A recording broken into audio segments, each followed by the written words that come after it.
Hello everyone, Bharat the learning spot में आपका स्वागत है। मेरा नाम है गुलजार और इस वीडियो में हम मुगल्स के बारे में पढ़ेंगे कि मुगल एम्पायर इंडिया में कैसे एस्टेब्लिश होता है।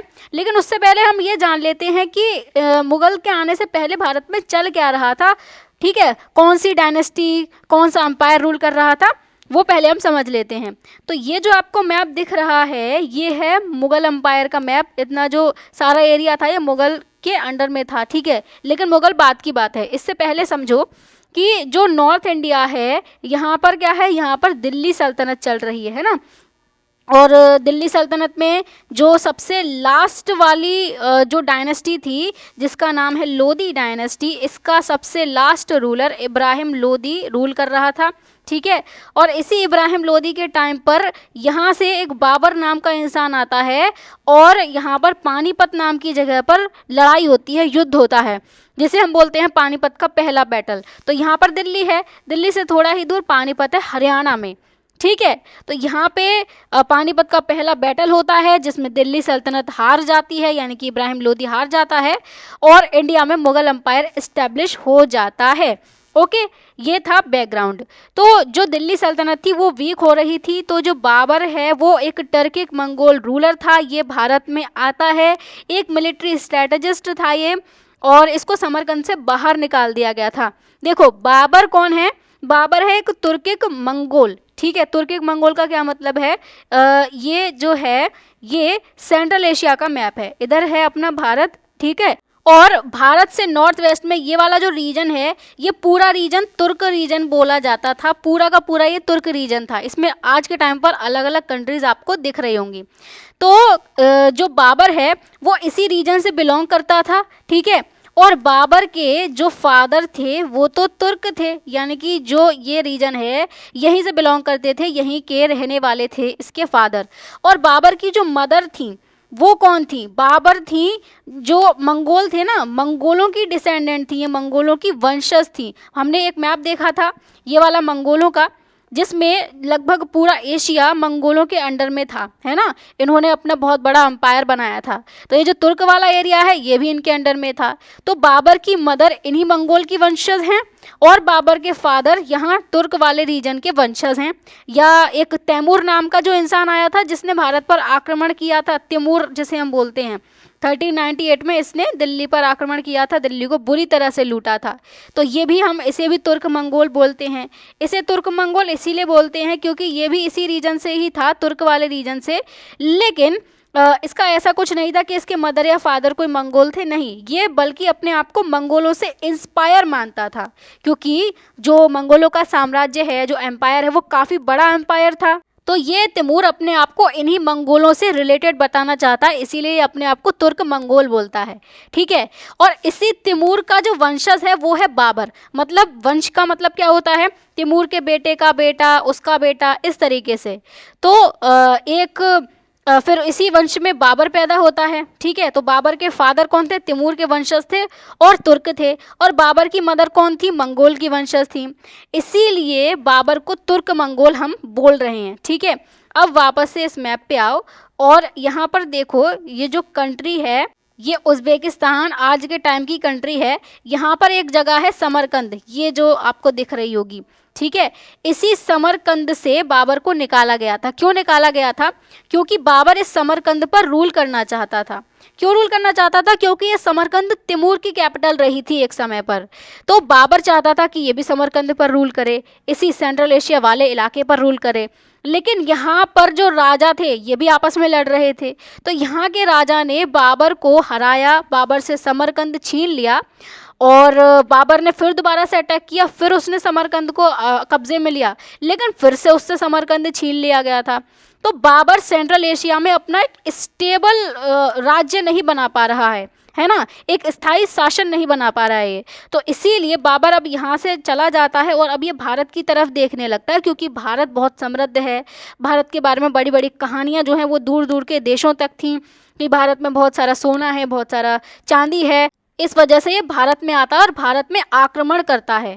तो ये कहानी रहती है बाबर के भारत आने की, क्योंकि इसे समरकंद से बाहर निकाल दिया गया था, जो कि आज के टाइम के उज़्बेकिस्तान में है। ठीक है। तो ये तिमूर का डिसेंडेंट है। बाबर ने इब्राहिम लोदी को पानीपत में 1526 में हराया था। पानीपत की लोकेशन हमने देख ही ली, कहाँ पर है, दिल्ली के पास में, हरियाणा में। ये सामने आपको ये पानीपत दिख रहा होगा, ठीक है। ये रिवर आपको दिख रही है, ये रिवर है यमुना रिवर, जो कि आगे जाकर ये गंगा आ रही है और इसी गंगा में मिल रही है। तो इसी यमुना नदी के किनारे पर है पानीपत, और दिल्ली भी इसी के किनारे है, और आगरा भी इसी के ही किनारे है, यमुना के किनारे, ठीक है। तो 1526 में होता है पानीपत का फर्स्ट बैटल इब्राहिम लोदी और बाबर के बीच में। और इस बैटल में ना बाबर ने गन पाउडर का इस्तेमाल किया था। गन पाउडर जो बारूद होती है, एक विस्फोटक के रूप में इस्तेमाल की जाती है। जैसे पटाखे वगैरह में जो बारूद भरी जाती है तो उससे पटाखा एकदम ज़ोर से आवाज़ करता है, फूटता है ना। उसी तरीके से गन पाउडर आर्टिलरी में यूज़ किया जाता था। आर्टिलरी मतलब जो तोप होती हैं। अब देखो ये जो पेंटिंग है, ये बाबर नामे की एक पेंटिंग है, जिसमें पानीपत के पहले बैटल की पेंटिंग बनाई गई है। तो ये बीचों बीच में बाबर बैठा हुआ है, ठीक है। और ये जो आपको दिख रही हैं, ये हैं तोपें, इस टाइप की होती हैं तोप।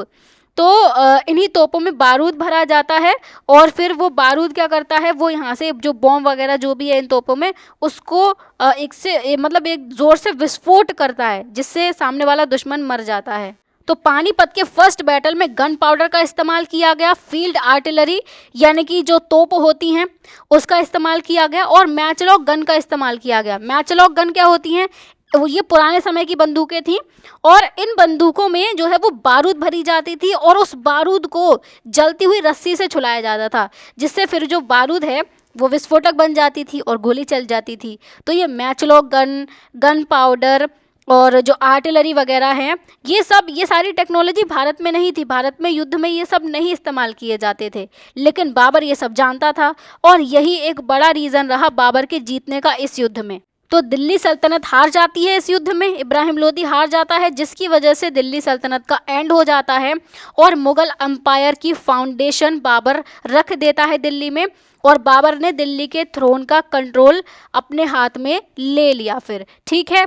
तो ये कहानी हो गई मुग़ल एम्पायर के एस्टेब्लिशमेंट की। अब हम थोड़ी सी बात कर लेते हैं बाबर और इंडिया, यानी कि बाबर भारत को किस तरह से देखता है वो हम देख लेते हैं।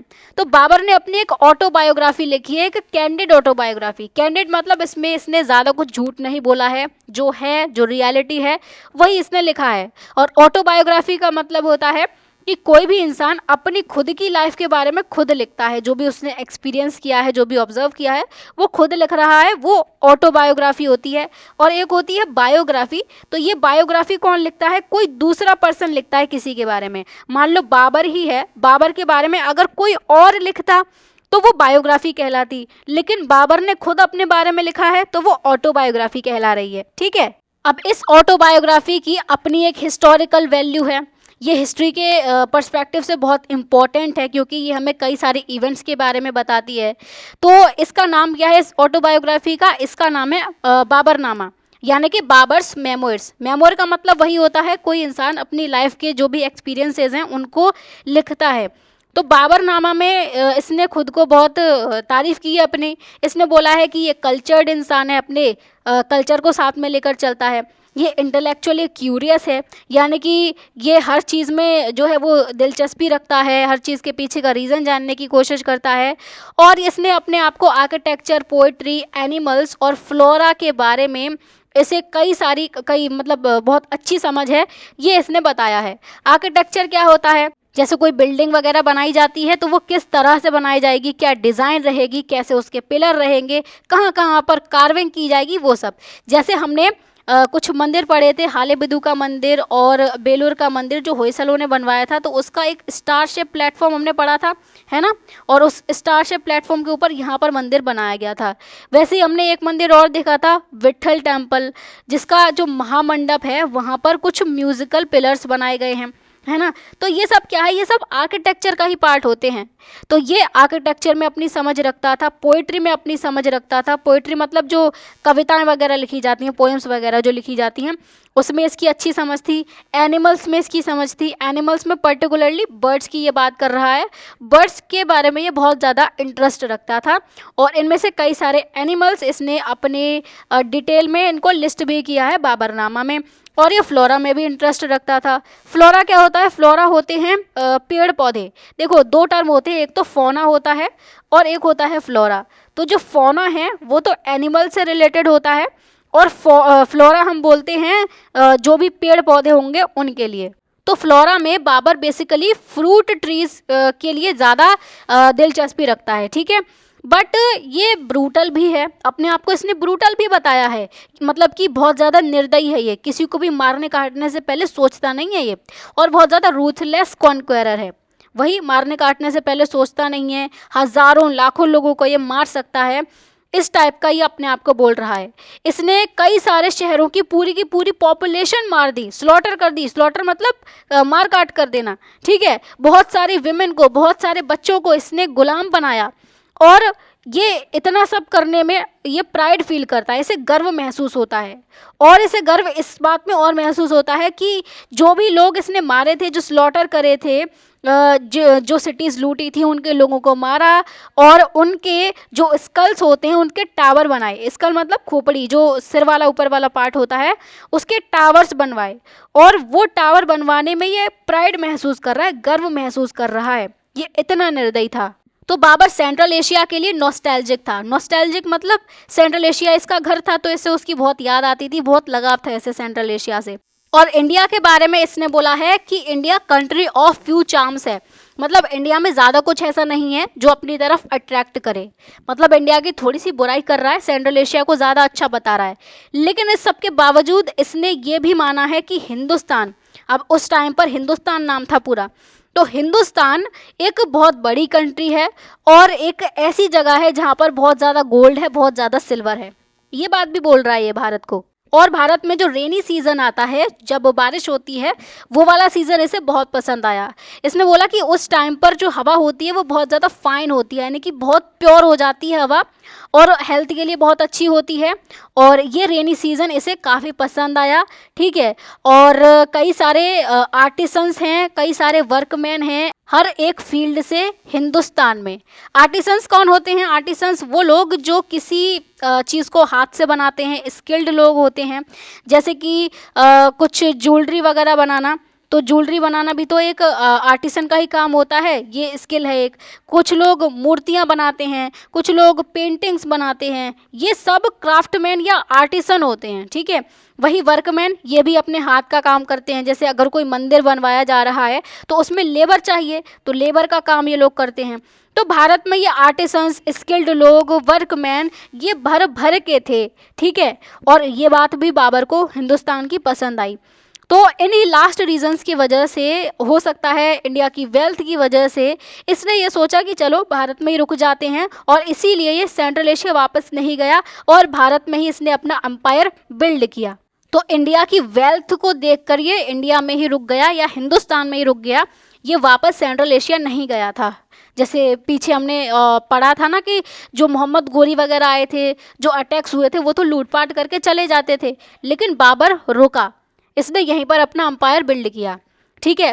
अब पूछा जा रहा है कि बाबर के जो इम्प्रेशंस हैं भारत के बारे में, इसमें अलग चीज़ क्या है, इसमें विशेष क्या है, स्पेशल क्या है इसमें? तो स्पेशल कुछ भी नहीं है, जो हमने अभी पढ़ा वही है कि बाबर इंडिया को मतलब इंडिया के बारे में बाबर को सारी चीज़ें पसंद नहीं हैं, लेकिन ज़्यादातर चीज़ें पसंद हैं। और इसने इंडिया को कंट्री ऑफ फ्यू चार्म्स कहा है, ठीक है। तो भारत में या हिंदुस्तान में कई सारा गोल्ड है, सिल्वर है, रेनी सीज़न अच्छा है, एयर जो है वो प्योर रहती है रेनी सीज़न में, बहुत सारे आर्टिसंस हैं, वर्कमैन हैं। यही सारी स्पेशल बातें हैं जो इसने इंडिया के बारे में कही हैं, लेकिन इसने सेंट्रल एशिया को ज़्यादा अच्छा बताया है, ठीक है। तो यही सारा स्पेशल था। बाबर जो इंडिया के बारे में सोचता है यही है, कुछ और अलग बात नहीं है। तो बाबर की डेथ के बाद में, जब बाबर की डेथ हो जाती है 1530 में, फिर उसका बेटा हुमायूं था और वो राजा बनता है। लेकिन हुमायूं अंपायर को होल्ड नहीं कर पाता ठीक से, ये वीक रूलर रहता है। तो इस चीज़ का फ़ायदा उठाकर शेर शाह सूरी नाम का एक व्यक्ति था, ये पावरफुल अफगान लीडर था, इसने सूर एम्पायर एस्टेब्लिश कर लिया over large parts of north India और कई सारे लास्टिंग रिफॉर्म्स इंट्रोड्यूस किए। देखो कहानी क्या चल रही है, पहले शेर शाह सूरी के बारे में जान लो। अफगान वाला रीजन कौन सा था? ये है सेंट्रल एशिया का मैप, ठीक है। लेकिन इस सेंट्रल एशिया में एक कंट्री नहीं आती है, जो ये अफ़गानिस्तान है ये सेंट्रल एशिया का पार्ट नहीं है, लेकिन इसी अफ़गानिस्तान से बिलोंग करता था शेर शाह सूरी। कैसे बिलोंग करता था? शेर शाह सूरी का जो जन्म है वो तो इंडिया में ही हुआ था, सासाराम नाम की जगह पर, जो कि बिहार में लोकेटेड है। ठीक है, तो यहाँ पर इसका जन्म हुआ था, लेकिन जो इसके पूर्वज थे वो यहाँ अफ़गान वाले रीजन से उठकर भारत में आ गए थे, जिसे हम माइग्रेशन बोलते हैं। तो इसीलिए शेर शाह सूरी का जन्म तो भारत में होता है, लेकिन इसे अफ़गान लीडर इसीलिए ही कहा जा रहा है। तो हुमायूं जब वीक रूलर था, इस चीज़ का फ़ायदा उठा रहा है शेर शाह सूरी। देखो, ये हुमायूं अभी रूलर बन चुका है, ठीक है, लेकिन जो शेर शाह सूरी है वो बिहार वाले, बंगाल वाले रीजन में राज कर रहा है, सभी लोगों को हरा रहा है। ठीक है, तो इसने देखा कि ये वीक रूलर है, चलो इससे युद्ध करा जाए और दिल्ली कब्जाया जाए। तो इन दोनों के बीच में दो युद्ध होते हैं, दो बैटल्स होते हैं, और दोनों बैटल्स में हुमायूं हार जाता है। और हारने की वजह से इसकी हालत ऐसी हो जाती है कि बिल्कुल मरने की कगार पर ही आ जाता है। तो इसे भारत को छोड़कर भागना पड़ता है। तो इस सिंध वाले इलाके में पहुंचता है। सिंध कहाँ था? सिंध पाकिस्तान की एक जगह है, हालांकि वो पहले इंडिया का ही पार्ट थी। तो जो हमारा मैप है यहाँ पे आ जाते हैं हम। तो ये सामने इंडिया का मैप है, ठीक है, इधर पाकिस्तान है, पाकिस्तान का ये वाला जो रीजन है ये है सिंध। तो यहाँ हुमायूं था, हुमायूं को भागकर यहाँ आना पड़ा सिंध में। अब जब ये सिंध में आया, सिंध में रुका, तो सिंध में ही इसके बेटे का जन्म हुआ। इसका बेटा कौन था? अकबर। अकबर का जन्म सिंध में ही हो जाता है। फिर इसके बाद में कुछ समय बाद हुमायूं अपनी वाइफ और अपने बेटे अकबर को लेकर ईरान चला जाता है। ठीक है, वहाँ पर कुछ दिन रहता है। अब भारत में क्या चल रहा है? हुमायूं तो चला गया है, अभी भारत में कोई नहीं है, मतलब नॉर्थ इंडिया में कोई नहीं है। तो शेर शाह सूरी दिल्ली पर कब्जा कर लेता है। तो ये सूर वंश या सूर डायनेस्टी इस्टेब्लिश कर लेता है। ठीक है, अब इस सूर डायनेस्टी में ज़्यादा कुछ रूलर नहीं थे, 2-3 ही रूलर थे। इसका टाइम पीरियड रहता है सूर डायनेस्टी का 1540 से 1555 का। ठीक है, ये जो शेर शाह सूरी था ये भी खुद कम ही टाइम के लिए था, 5 सालों के लिए, 1540 से 1545 तक रूलर रहता है। इसके बाद में 2-3 रूलर और आते हैं। तो शेर शाह सूरी तो पावरफुल रूलर था, लेकिन इसके मरने के बाद जो रूलर आए वो ठीक रूलर नहीं आए, वीक थे वो लोग भी। तो सूर डायनेस्टी अब वीक होने लगी। ठीक है, अब जब सूर डायनेस्टी वीक होने लगी तो यहाँ ईरान में बैठे हुए हुमायूं को ये बात पता चली, और हुमायूं सेना लेकर आया, और ये सेना ईरान ने ही प्रोवाइड करवाई थी, ईरान ने हुमायूं का सपोर्ट किया था। ठीक है, तो ये आया हुमायूं, और यहाँ पे जो भी लास्ट के रूलर्स बैठे हुए थे सूर डायनेस्टी के, उनके साथ में लड़ाई वगैरह होती है, युद्ध होते हैं, और हुमायूं वापस से मुग़ल अम्पायर को इंडिया में इस्टेब्लिश कर लेता है। ठीक है, अब यहाँ पर मुग़ल अम्पायर दोबारा से इस्टेब्लिश हो चुका है। लेकिन कहानी कैसे पलटती है कि जो हुमायूं है उसने दिल्ली वगैरह सब कुछ कब्जे में कर लिया है अपने, लेकिन ये हुमायूं लाइब्रेरी की सीढ़ियों से गिर जाता है और इसकी डेथ हो जाती है। तो इसी वजह से अकबर को फिर रूलर बनाना पड़ता है, और उस टाइम पर अकबर छोटा ही था, लगभग 13 सालों का था। ठीक है, और क्योंकि छोटा था इसीलिए इसका संरक्षक बनाया गया बैरम खान को। बैरम खान का नाम सुना होगा आपने। तो बैरम खान ने अकबर के नाम से जो भी युद्ध वगैरह किए थे, और आगे जो पानीपत का दूसरा युद्ध होगा वो भी बैरम खान ने ही किया था। तो अकबर राजा बन चुका है, ठीक है, लेकिन अभी दिल्ली में अकबर है नहीं, वो गया हुआ है कहीं पर। तो जो सूर डायनेस्टी थी उसके बाद में एक रूलर निकल कर आता है हेमू नाम का। ये हेमू कौन था? ये सूर डायनेस्टी में ही मिलिट्री कमांडर था, उनका चीफ मिनिस्टर था। तो अब ये थोड़े टाइम के लिए इंडिपेंडेंट रूलर बन चुका है, और इसने हेमचंद्र विक्रमादित्य के नाम से दिल्ली पर कुछ समय के लिए रूल किया। इसने दिल्ली को कब्जा लिया, लगभग 1 महीने तक इसके अंडर में रहती है दिल्ली।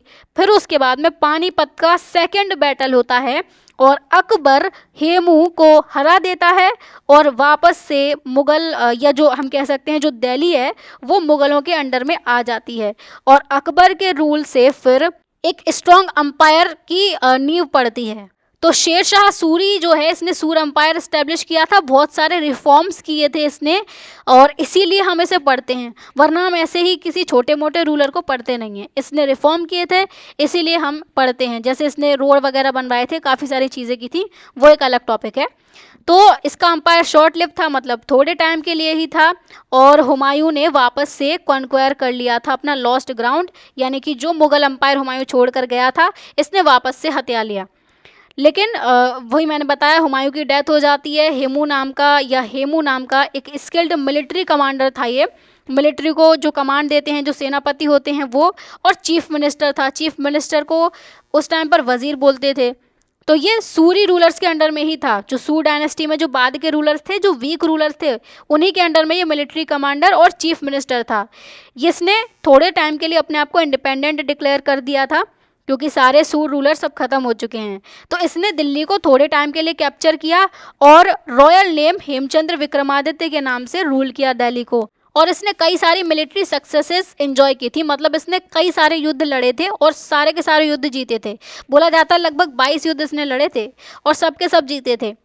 तो होता क्या है कि जो बैटल फील्ड होती है पानीपत की, वहाँ पर सेकंड बैटल होता है पानीपत का, इसमें ये इंजर्ड हो जाता है, यहाँ पर घायल हो जाता है। और when confronted by Babur's grandson, जो अकबर है वो बाबर का ग्रैंडसन है, क्योंकि बाबर के बेटे का बेटा है अकबर। तो अकबर ने इसको हरा दिया, ठीक है। हेमू को कैप्चर कर लिया गया, अकबर के सामने लेकर आया गया और अकबर ने कहा इसका सर काट दो, बिहेड कर दो इसको। तो इसका सर धड़ से अलग कर दिया गया। हेमू की कहानी वहीं के वहीं ख़त्म हो जाती है और अकबर ने दिल्ली को रिक्लेम कर लिया मुगल्स के लिए। और यहाँ से मुग़ल एम्पायर एक अब अपने मजबूत जो नींव है वो पड़ चुकी है मुग़ल एम्पायर की। और यहाँ से मुग़ल एम्पायर अब फैलना शुरू होगा पूरे भारत में। जो हमने ये मैप देखा था ना, यहाँ पर ये इतना बड़ा अंपायर जो बना, इसकी नींव अकबर ने ही तो रखी। पहले बाबर आया 1526 में, थोड़े टाइम के लिए ही रूल कर पाया, 1530 में डेथ हो गई उसकी। हुमायूं ने रूल कर ही नहीं पाया ज़्यादा, वो वापस से आता भी है मुग़ल एम्पायर को दोबारा से इस्टेब्लिश करता है तो उसकी डेथ हो जाती है। फिर जब अकबर राजा बनता है तब वो अम्पायर को बढ़ाना शुरू करता है और ये पाकिस्तान वगैरह सब अकबर के कंट्रोल में आते हैं। फिर मतलब और भी रूलर आते हैं अकबर के बाद में। और जो औरंगज़ेब था वो सबसे ज़्यादा एक्सपेंशन करता है मुग़ल एम्पायर का। तो यही सब हम फिर अगली वीडियो में पढ़ेंगे। तो अगली वीडियो में हम अकबर के बारे में पढ़ेंगे, ठीक है। और जो जौहर वगैरह है ये क्या है, ये सब हम देखेंगे। और इस मैप को देखेंगे कि अकबर के अंडर में कितना रूल था, मुग़ल एम्पायर को औरंगज़ेब ने कितना फैलाया था, ये सब हम पढ़ेंगे, ठीक है। तो अकबर का टॉपिक हो जाएगा, उसके बाद में औरंगज़ेब का टॉपिक हो जाएगा। तो वीडियो कैसी लगी ये कमेंट्स में ज़रूर बताना और वीडियो को लाइक और शेयर करना मत भूलना। और अगर कोई भी डाउट होता है तो कमेंट्स में मेंशन कर देना एंड चैनल को सब्सक्राइब ज़रूर से करके रख लेना। तो चलिए फिर मिलते हैं अगली वीडियो में, तब तक के लिए bye bye, take care and keep learning.